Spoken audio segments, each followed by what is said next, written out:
Oh, just made another sale. Fucking A.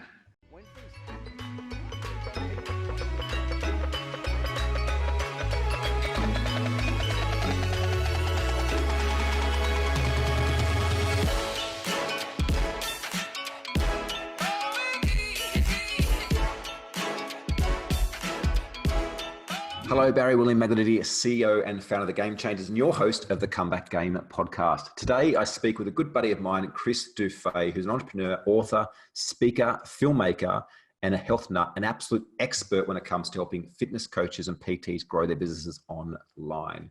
Chris is currently living in Bali, Australia and LA with his daughters and wife. He's a founder and CEO of Coaches Cartel and absolutely obsessed with helping fitness businesses and PTs to move online and scale a leverage business. Chris was recently recognized as a top young entrepreneur in Dubai. He's published and been published in many online publications. And today's interview, we dive deeply on understanding not only where he came from, but what the need was, the pressure was, the challenges were that caused him to build the business that he has now. He's now got an international business serving coaches from all around the world, leveraged that in a huge way. Lives a phenomenal lifestyle in Bali. But really what's interesting is around his Stoic philosophies and how he incorporates them into day-to-day living and how he's able to now knock off work at 12 o'clock, still has people generate leads, make sales, and ultimately has a business that works without him. I'm super pumped to share this episode with you. Let's jump over there now. Oh, just made another sale. Fucking A. And that's how we start the podcast. Chris Dufey. Welcome to the show. My name's Barry William Magliotti, host of the Comeback Game podcast. I'm joined with one of my good buddies, Chris Dufey. As you just heard, has made another sale. Dude, how you doing today? Dude, I'm really good. Sorry about that. I was turning all my notifications off. Yeah, well, I tell you what, I recorded a podcast and we just made 30 grand. So life's good, brother. Let's keep this rolling. Life's good. So, mate, for those that are out there that maybe haven't come across you or the Coaches Cartel, can you just share a little bit about what it is you do? Yeah, we help fitness professionals, gym owners, health coaches build their business, and our forte is really helping them build their business online.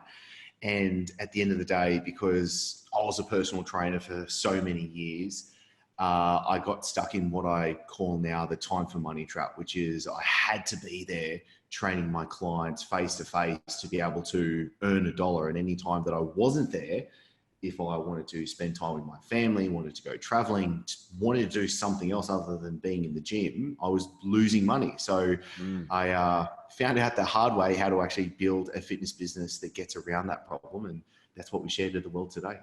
Yeah. And look, there's no greater testament of that than the way that we just so beautifully kicked off this episode. Like you're hanging out. We've just been chatting for the last half an hour, catching up. Obviously, both living in Bali, although at the moment I'm here in Perth, hoping to get back soon. And we're chatting away, and you make a sale with no involvement from you. And when I say no involvement, you haven't had the sales call. You're not currently delivering to your clients. You're not currently running ads yourself. And I think that's a goal for every business owner, to get to a position where their business can run without them. Now, it's not that we don't love our business. It's not that we're not passionate about doing what we're doing. But until we get to that stage, we've got a job. And as you were just sharing before too, for most business owners, I think it's like 88% of business owners aren't even profitable, which is just like mind-boggling. So before we go forwards, let's take it back a little bit. Like, where did all this start for you? Great question. I became a personal trainer when I was 18. So when I finished school, I got like a 9-to-5 job managing this warehouse. And I did that for like 6 months. And it just became immensely clear that I was not made for the 9-to-5. I'd always been athletic. However, I was really overweight as a kid. I then learned to lose the weight, and I really wanted to share that with the world. And it's funny, kind of like looking back and connecting the dots. A key theme in life, and something that I think is like my really true values, is learn and share. So I learned to lose the weight. I wanted to help others lose the weight. So at 18, I became a personal trainer, and I then worked throughout Sydney, working in commercial gyms. I built a PT agency, had a team of personal trainers working for me. I then had an opportunity, which was actually 3 days after my wife and I found out she was pregnant. I got an email that was from a colleague of mine, and it was an opportunity for me to move to Dubai. So when my wife was 6 months pregnant, I sold my car, I sold my house, I gave all of my clients away, and I hopped on a plane knowing only one person on the other side and not actually really knowing if he was actually going to be there to pick me up from the airport. So I slept on the couch for 3 months while getting that fitness business up and running, and I did. And I flew back to Sydney. My wife gave birth to our eldest daughter, Arlo. We went back and we lived in Dubai for a couple of years, and then I found the exact same problem again. I got myself in for Time for Money trap. So I built a fitness business. I had trainers working for me. I can be a bit of a meathead at times, so I didn't learn the first time around, and that's when I'd started dabbling with the online stuff. Yeah. And Lauren, my wife, came to me and she was just like, "This is not the life we want to live. Like, you're working all the time." And I was literally like 4:30 a.m. wake up to get to my 6 a.m. client. I'd work to like say 6 p.m. literally 6 days a week. The devil's number, 666. We had the discussion and we're like, "No, I'm going to do this. I'm going to start this online business and really go for it." And it just came out of complete despair, if I could be perfectly honest. You know what I mean? I was in so much pain that I had to do something. And it was like the straw that broke the camel's back was when I had a usual 6 to 6 day. I finished, I jumped in the car, raced home to get back to give my daughter the bottle.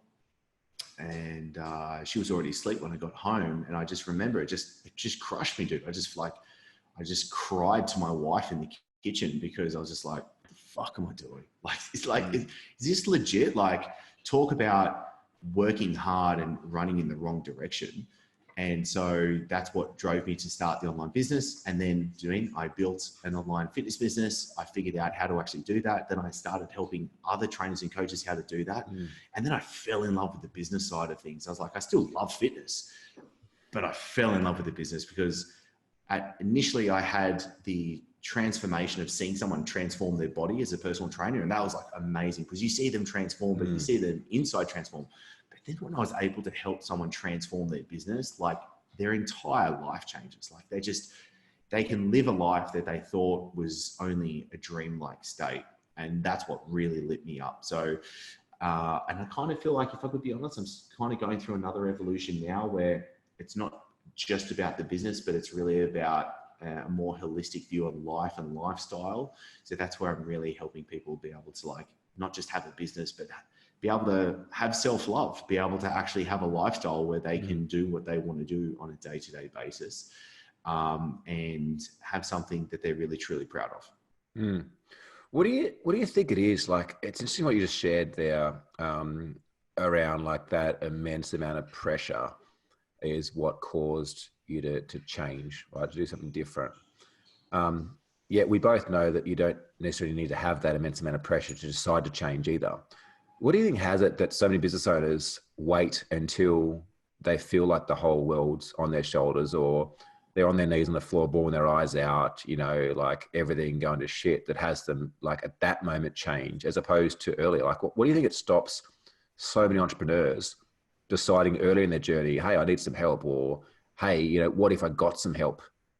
Yeah, it's a lot like we wake up one day and think, oh, life's amazing. I should go and find someone to help me make life even better, right? But what do you think has it that people wait so long to get that help? The first things that come to my mind is stupidity, stubbornness, and ego. Like we kind of like, oh, I've got this, everything's okay.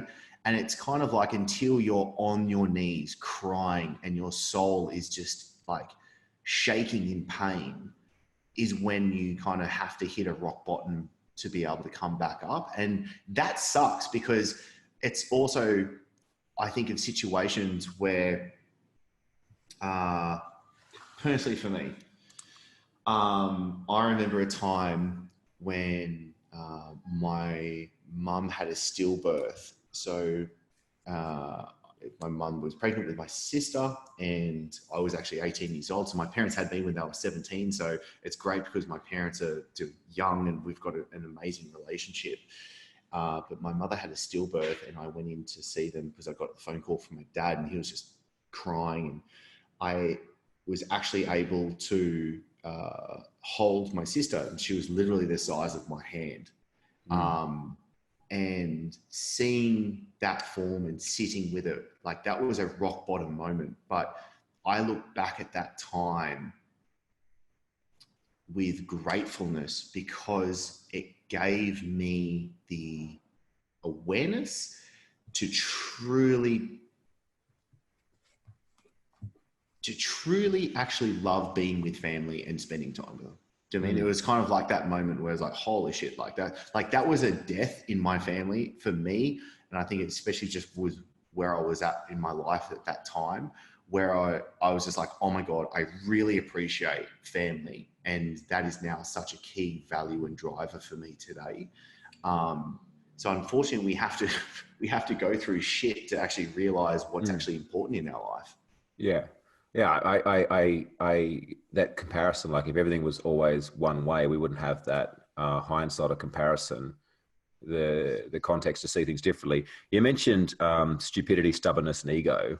And what immediately came up for me is like, isn't that the exact same thing that causes people to be entrepreneurs or is characteristics of entrepreneurs? I'm not saying that they remain stupid, but from a stupidity perspective is that, you know, a lot of people look upon entrepreneurs as being stupid because they're trying to create things that haven't yet been created.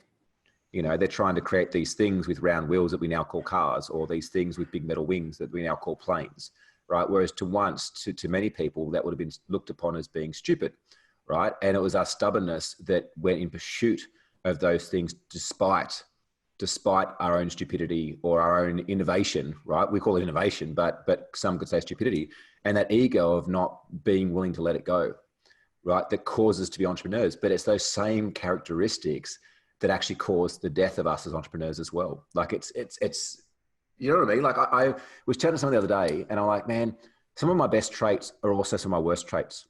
Some of my best traits in business are also my worst traits in relationship. You know, my stubbornness, for argument's sake, or my discipline or my consistency or my focus or my determination, all those things that work very well in business often have an adverse effect in personal relationships. Do you think it's something that entrepreneurs battle with a lot?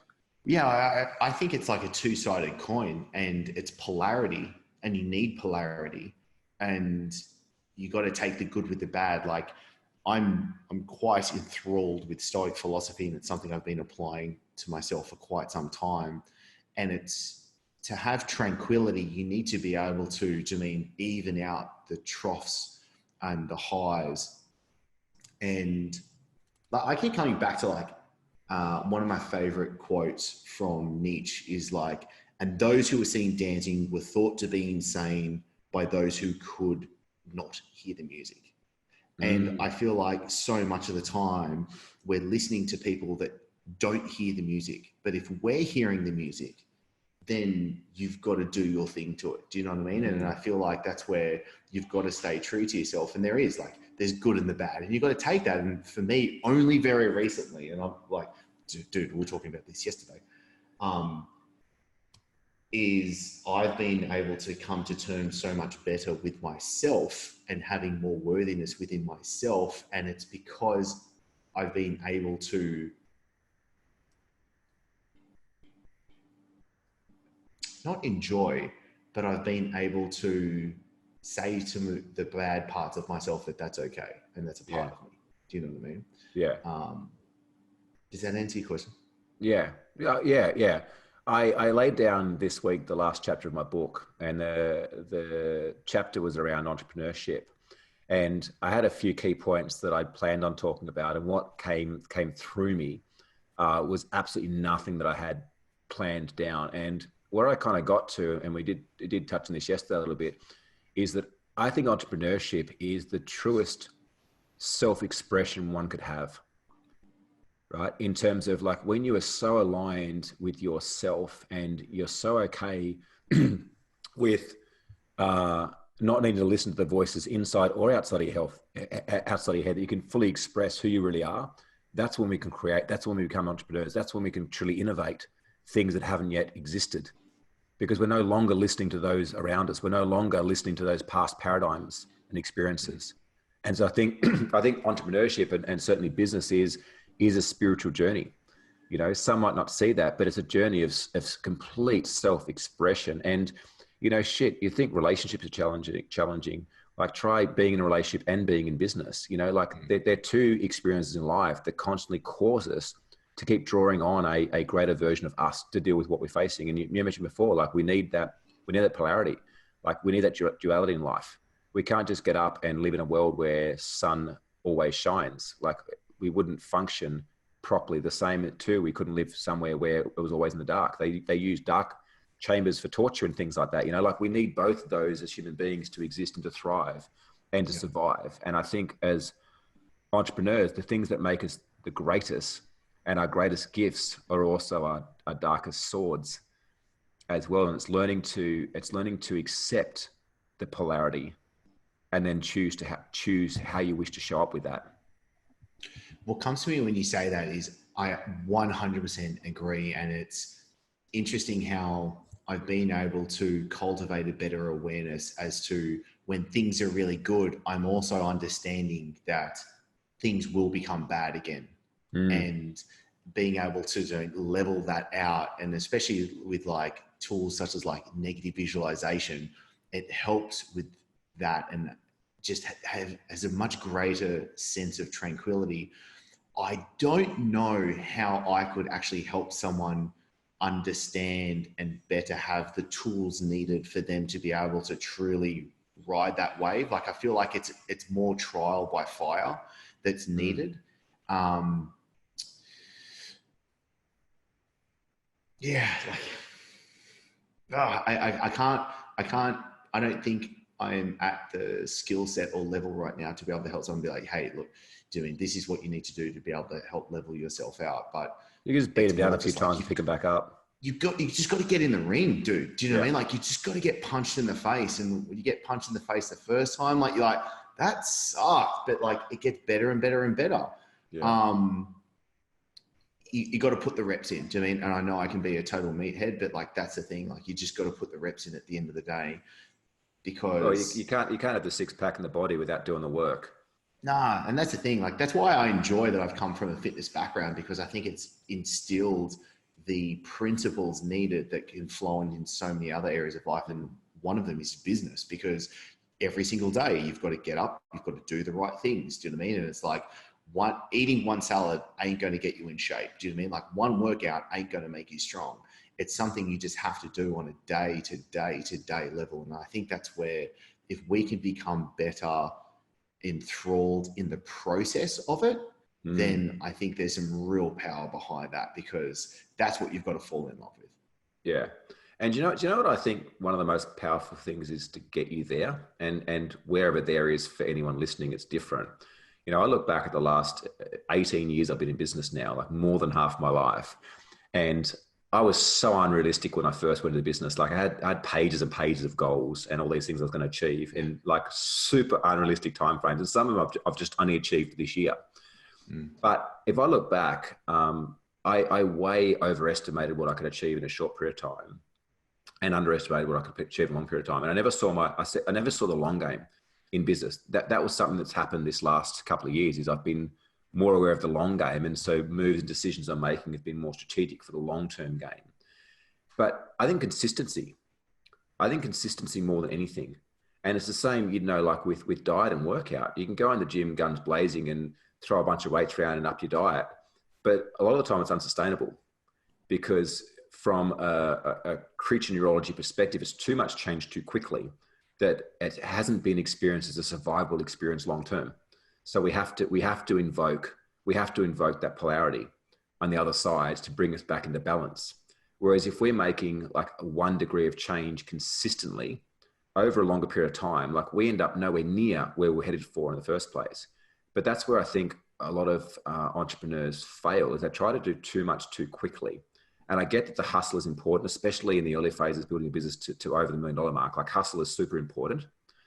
But I also believe in Tim Ferriss's kind of philosophy as well. Like, why work your ass off to get to some lumpy retirement at the end? Like, why not look at taking mini retirements along the way? And I was recently listening to an audio book where it talks about the importance of having balance between your work time and your off time, and using some case studies of people that would go into certain environments. Willpower Doesn't Work by Benjamin Hardy. And people would go into certain environments that, no pictures on the wall, not a bunch of stuff. It was like a work environment, minimum distractions, no tech other than what they needed to get work done. But then they'd take off to Vegas for a month afterwards as their downtime. And they actually did studies and found they're more productive having a mix like that than they were working consistently and just taking weekends off. Yeah, 100%. Yeah. Because if we bring this to, say, a fitness analogy, why do so many people at the end of the evening, eat some chocolate, have an extra glass of wine, put their hand in the cookie jar? It's because their willpower has been broken away throughout the day, because they've been making decisions, doing things, making sure they're doing the right thing, and therefore their willpower is literally at the end. Like, it's always amusing when I go out to dinner with people that sometimes you can see, like, if the bread basket gets put out in front of them, or like dessert comes out, they're like, oh, no. But you can see it actually like break them down, and then they'll go and the marshmallow experiment. Yeah. Do you know what I mean? Like, oh yeah, fucking delayed gratification. Don't get me started on that. It's true. So yeah, so to make this practical, willpower definitely is not. So what does this mean for an entrepreneur and a business owner? It is design your environment to make sure that what you need to do is easily done, and what you need not to do is hard to actually do. Yeah. And there's so much I could talk about on that. Things like, if you're already doing something, tie a new behavior in with an existing behavior. You'll have a higher success rate of completing it than trying to start something new. So things like, I've been working with a guy you recommended to do some stuff with my fitness nutrition. Every morning he wants me to take my blood glucose levels, my temperature, my resting heart rate, and my pulse. Now, it takes 5 minutes to do, but remembering is the hard part. And so my kit's next to my bed. And so when I wake up in the morning, I go to get my phone off the charger. The first thing I do is do my bloods. Right? I paired that up with an existing behavior already, and I've forgotten one day in the 2 months I've been doing this now. One day out of those 2 months. And I know exactly why that one day and how that happened. But when you pair something to an existing behavior, it's far easier to accomplish. And that's like going to the gym with an accountability buddy, or while working with a coach is so important, because you have someone and you have a consistent rhythm there, someone else keeping you accountable when your willpower, at the end of the night, when you go to reach for the cookie jar, the personal trainer's there going, here's a carrot instead. Hopefully not a carrot, but something. Yeah, totally. Or even better, you don't have the cookie jar in the house in the first place. Yeah, that's right. I'm a shocker if I've got a bar of Kit Kat in the fridge. It doesn't last very long. Yeah, like, dude, like I don't have that food in the house. And there's also, so there is a difference between people, and I have done a podcast interview with a psychologist before about this. And so I am the type of personality that is more all or nothing, right? Yeah. So Lauren, for example, she can have a bar of like 90% dark chocolate in the fridge and have like 1 or 2 squares in it. I know, I'm all or nothing. I will eat all of it at once. Yes. And Lauren will be like, why don't you just have a little bit? And I go, I get more satisfaction either out of eating the whole sucker or not touching it whatsoever. like, do you mean just dipping my toe in actually is an unpleasant. Oh, it's the worst. It's like, I'll just have one line and then half the thing's gone. It's like, guilt. I'm feeling so guilty. Totally. And so therefore, like for me, I actually know how to then structure that around so then I can eat this. So like, for example, when you get back to you, Barrett, this is crazy. At the gym, they sell these dark chocolate peanut butter cups. These things are so goddamn good, right? And so I know that I'd rather smash a bunch of them than just have like one a night or something like that. So anyway, I know how to then structure my day and my plan and what I do so that then I can happily do that. And it's actually a good thing for my physique and health rather than a bad thing. And so love that. business, do you know what I mean? Like I would much rather have a project and go ball to wall. So like I've just started writing the next book. I'm just going to go balls to the wall in writing this for the next couple of months and have it done. Because if it's like, oh, I'm just going to do a little bit here and there, I flake really badly that way. Yeah, and it won't get done. And this is why I think it's so important to understand how you operate and to accept that. This is not about like, oh God, I wish I was more like my partner, Lauren, and could just have a piece. It's like, no, you're all or nothing. So just set your lifestyle up to support that rather than trying to be something you're not. Like just own who you are, like move on, put your energy into something else that's more productive. 100%. Love that. So dude, you've been in business for a while, and obviously now you help PTs to go online. You've got a very, very successful international program through the Coaches Cartel.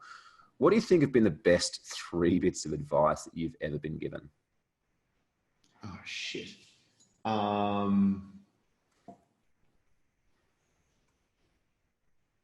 The first one would probably come from my dad, which said, like, if you're going to do it for yourself.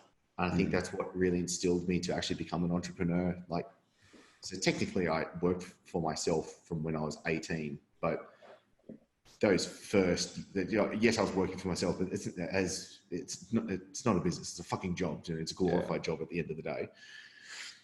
2 other bits of advice.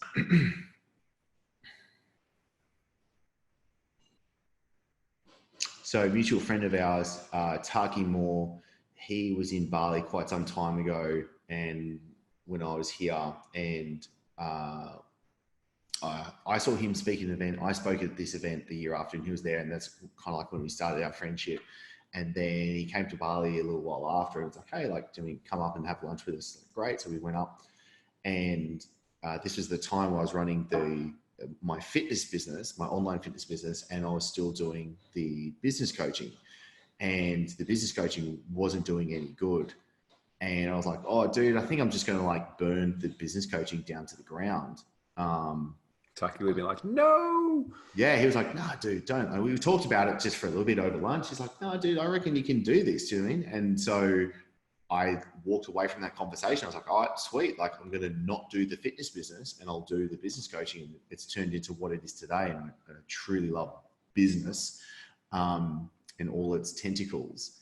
What I don't know an exact piece of like advice that comes out of that, but it was clarity. It was more of a concept of don't be 1 foot in, 1 foot out. And if you're going to do it properly. And so I think that's what I could probably distill out of that piece of advice. What would the third piece of advice be? What just comes up is being concise. One person that I love consuming his content and everything is Derek Sippers. And he's extremely concise and deliberately slow with his thinking. And that's something I've instilled into myself to be able to properly think, like to properly sit and think and work out problems. And so Keith Cunningham has a great quote that I keep coming back to, and is having the right answer is smart, but having the right question is genius. And I love that because I literally spend time sitting and thinking about what is the right question that I need to answer. And then I'll have a sit down thinking about the actual answer to that specific question. And so I think a big part of where entrepreneurs and business owners go wrong is they're simply working on the wrong things. They're working on the wrong problems. Like, play stupid games, win stupid prizes. Like, that's the quote that keeps coming to me when it comes to that. Do you mean, like, we see people all the time, like, it's just like, why are you doing that? Like, no, like, forget that. Look at this over here. And that's why we need outside help. That's why when you and I have discussions, it's just like, oh shit, that was amazing. Like, that was so valuable. And why these discussions and why listening to podcasts like this, I think, are actually very valuable as well, because it can interject better thinking patterns, better frameworks, better questions for you to actually work on. Yeah. Yeah. What comes to mind, and there's a quote like, a problem is simply a question unasked. Yeah. Love that. If you're going to do it for yourself. If you're going to go in, go all in. Yeah. Yeah. I love that. Love that. Cool. So how can the viewers and the listeners today find you and connect with you online and check out what you're doing? Easiest place to go to would just be chrisdufey.com. If they want to watch the recent documentary that's specifically for fitness pros, gym owners, and personal trainers, go to fitprodocumentary.com. That's amazing too, by the way. Just go to, or just, you know what? Actually, just listen to the Chris Dufey Show, the podcast. You'll probably get everything from there anyway. Yeah, your documentary is next level. I really enjoy watching that. Dude, thank you so much. I appreciate that. It was a super interesting process putting that together. I'm actually more excited because once I finish writing this book is when I'm going to start actually doing the next documentary series. There's like, I really want to sink my teeth into. However, I know that I need to get this book out of the way first. And filmmaking has become something that I think right now is something I want to continue to do for the rest of my life. That learn and share aspect is something that I want to do. And I think the medium in which I can share really well through, I think, can be filmmaking. And at the same time, I have no fucking idea what I'm doing when it comes to it as well. I'm making it up as I go along. So I'm enjoying the process. Yeah, I love that. Love that. Last question. If you were to give one single piece of advice to the 6-year-old version of you, what would you tell him? Enjoy the process. Nice. Enjoy the process. I think for so long, I've been so target-minded on a specific goal or a specific outcome. And I've lost the joy of the journey through so much of it. For example, mutual friend, Benny, we climbed a volcano not that long ago together, and it was super funny because we got up there, sun's coming up, like just the most miraculous view. Do you know what I mean? Like, it's just like Mother Nature was just turning it on. We're standing at the top of the volcano. We've been trekking up for so long, might or might not have had some mushrooms walking up it as well. And the funny thing was, you look across and there's a taller mountain. And we kind of said like, oh, what if we climbed that one? And it was such a real like analogy of like getting to the top of one mountain and then wanting to climb the next one. Yeah. And it was like, and then I became aware of what I had said, and I was like, I'm just going to sit here and be happy and enjoy this moment. And like, that's the thing, like a part of the conversation that we've already had was, do you mean there are ups and downs? And so you've got to enjoy both of them. And so a part of this as well is like, I don't take good feedback as much as I don't take bad feedback. Do you know what I mean? I want to sit with what's real with me. I want to listen to absolutely everything. But if somebody says to me, oh, Chris, that's a nice shirt, why would I feel good about someone saying that to me? It's got nothing to do with me. Do you know what I mean? So if someone then comes along and says, Chris, you're a douchebag, do you know what I mean? I should take both with the same weight. And so that's where I need to sit within myself and be happy, do you know what I mean, with what's going on. Because the other thing, and this is a concept and it's kind of like just thinking that I'm loving at the moment, is like we judge ourselves every single moment of every single day. Do you know what I mean? And we're the ones truly watching ourselves in what we're doing. No one else knows what's actually happening. And that's where people need to become proud of themselves. And I feel like one of the best concepts we could have is, are you doing what you need to do to become proud of yourself? And I feel like if you're doing that, that's what really matters.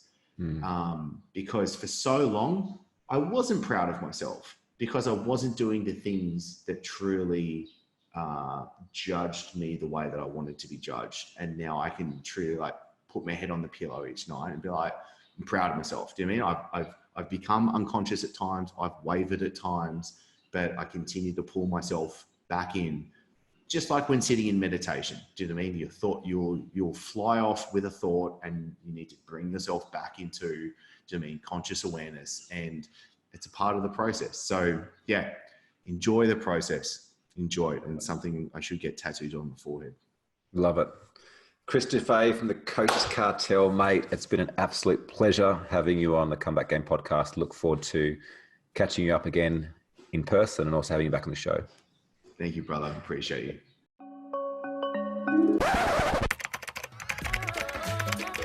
If you're in a position that many of our clients were before joining us, which is that your business is controlling you rather than you controlling your business, we would love to have a chat to you to see whether or not we might be the right fit to partner with you to help you grow and succeed in business. And over the past 8 years, we've helped hundreds of business owners around the world to grow, scale, and succeed in business.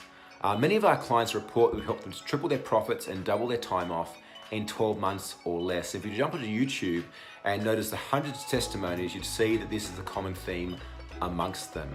If you're a business owner that's generating more than $300,000 a year in annual revenue, whether it's $500 million, $5 million, even $10 million a year, and you're looking to take your business and your life to the next level, we might be able to help. If you're noticing that your business is lacking structure, maybe systems or processes, maybe you're not quite attracting enough or the right type of quality leads, making enough sales, or maybe you're even having issues finding, hiring, retaining, and training the right team members, we could be a fit for you. Ultimately, we believe that we never have business problems, we have personal problems that are expressed through our business, and a lot of the work we do is with you as a business owner, helping you to constantly upgrade the way that you see life, the way that you make decisions, and the way that you help construct a profitable and purpose-driven business. In order for us to do that though, you need to book in a quick 15-minute application call with one of our scaling specialists here at the Game Changers.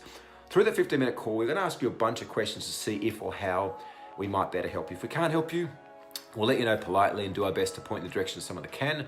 However, if we can help you, we'll look at booking you a 1-hour game plan session where we're going to dive a lot deeper into where you and your business are at right now, where it is that you want to go in the next 3, 5, and 10 years' time, and what are the potential roadblocks or challenges or even opportunities that are along the journey in order for you to get there faster. If you're really feeling that it's time for you to experience the love and the joy of running a business again, if you're really wanting to experience a business that does actually operate without you while still producing profit, we may very well be the right fit. So book in a 15-minute call, we can have a chat and see where we go from there. My name is Barry Bodidi, and thanks for listening. Hopefully we'll get a chance to talk soon.